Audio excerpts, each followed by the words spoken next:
আমি স্যারকে অনুরোধ করব আপনি নির্দেশনামূলক বক্তব্য রাখার জন্য। ধন্যবাদ। আজকে ডেঙ্গু প্রতিরোধের জন্য যে রেলি পূর্ব সমাবেশে উপস্থিত আছেন গণপ্রজাতন্ত্রী বাংলাদেশ সরকারের মাননীয় মন্ত্রী সর্দার সাখাওয়াত হোসেন বকুল, উপস্থিত সম্মানিত স্বাস্থ্য সচিব এবং সিটি কর্পোরেশনের প্রধান নির্বাহী কর্মকর্তা সহ অন্যান্য কর্মকর্তাবৃন্দ, রেড ক্রিসেন্ট সহ অন্যান্য বিভিন্ন সংগঠনের ভলান্টিয়ার্স ভাই ও বোনেরা, সম্মানিত সাংবাদিক ভাই ও বোনেরা, আসসালামু আলাইকুম ওয়া রাহমাতুল্লাহি ওয়া বারাকাতুহু। আজকে জানেন যে আমরা একটা বিশেষ কারণে এখানে উপস্থিত হয়েছি যে আগামীতে ডেঙ্গুর প্রভাব বাড়বে, অর্থাৎ অলরেডি ডেঙ্গুর সিজন চলে আসছে। কাজে আমরা এটা আগে থেকে আমরা এটাকে প্রতিহত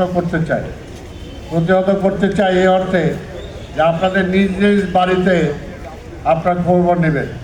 যে আপনার স্বাস্থ্য সচিব বলে গেল, আপনারা শুনেছেন আমরা ঢাকা মহানগরীতে 75টা ওয়ার্ডে আমরা সার্ভে করেছি।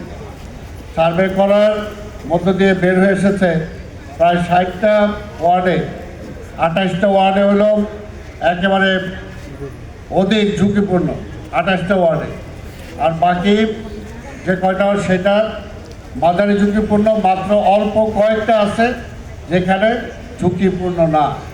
কিন্তু তার মানে বোঝা যায় যে বেশিরভাগ বাড়িতেই আমরা যে সমস্ত বাড়িতে জরিপ করেছি সেগুলো নর্মাল যে সমস্ত বাড়ি, যেগুলো কনস্ট্রাকশন হচ্ছে এরকম কিছু কিছু মার্কেটের জায়গা আমরা এগুলোতে জরিপ করেছি। এই জরিপের রেজাল্ট এটা আপনাদেরকে আমরা জানিয়ে দিলাম। কারণ তার মানে আপনার ঘরে আপনি খবর নেন, আপনার বাড়ির উঠানে আপনি দেখেন পরীক্ষা করে যে আপনার এইখানেই লার্ভা জন্ম হচ্ছে কিনা। যেদিন প্রথম আমরা সার্ভে শুরু করি সেদিনই প্রথম আমরা নগর ভবনের পাশেই একটা জায়গাতে আমাকে নিয়ে যায় আমাদের পরিচ্ছন্ন কর্মচারীরা যারা আজকে স্বাস্থ্যসেবায় কাজ করছেন।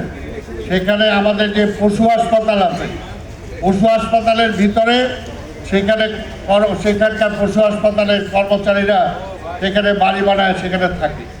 সেখানে গেলাম, দেখলাম যে একটা টেলিভিশনের ভাঙা কক্সিট পড়ে আছে আর একটা ভাঙা পাতিল পড়ে আছে, তার উঠানেই সেটার মধ্যে লার্ভা জন্মে আছে। আমি পরিচালককে ডাকলাম, বললাম যে আপনার এইখানে, স্যার আমি তো এখানে থাকি না। আপনি থাকেন না, কিন্তু আপনার কম্পাউন্ড তো এটা, যে আজকে এই লার্ভাটা আর যদি 2 দিন থাকে তাহলে এই লার্ভাটার মশায় উৎপাদিত হবে। মশা উৎপন্ন হওয়ার পর আপনাকে কামড়াবে, আপনাকে কামড়ানোর পরে ডেঙ্গু হবে আপনার। আর আপনি তখন যায় হসপিটালে বলবেন সিটি কর্পোরেশন তো মশা মারে নাই। মশা জন্মাইলেন আপনি, মশার পুরা ক্ষেত্র আপনার এখানে, আপনি সেটাকে ধ্বংস না করে আপনি যদি এইভাবে করেন তাহলে তো হবে না। ঠিক এমনিভাবে আজকাল ডেঙ্গু মশা কিন্তু স্বচ্ছ পানিতে জন্মায়। কাজে আমাদের প্রত্যেকটা আঙ্গিনা, প্রত্যেকটা বাড়ি, প্রত্যেকটা ছাদ, প্রত্যেকটা রাস্তা আমাকে পরিষ্কার রাখতে হবে। এটা সবাই আমরা খেয়াল রাখবো। কোনোভাবেই দেখেন, আপনাদেরকে আমি চ্যালেঞ্জ দিয়ে বলতে পারি, যদি আজান নামাজের পরে আপনার 7টা 8টার মধ্যে ঢাকা শহরে বের হন, কোথাও কোনো আবর্জনা দেখবেন না। কিন্তু আবার 10টায় যদি বের হন, দেখবেন যে প্রত্যেকটা রাস্তা আবর্জনা মুক্ত হয়ে গেছে, আবর্জনা যুক্ত হয়ে গেছে। এই আবর্জনাটা কোত্থেকে আসে? আপনারাই ফেলেন।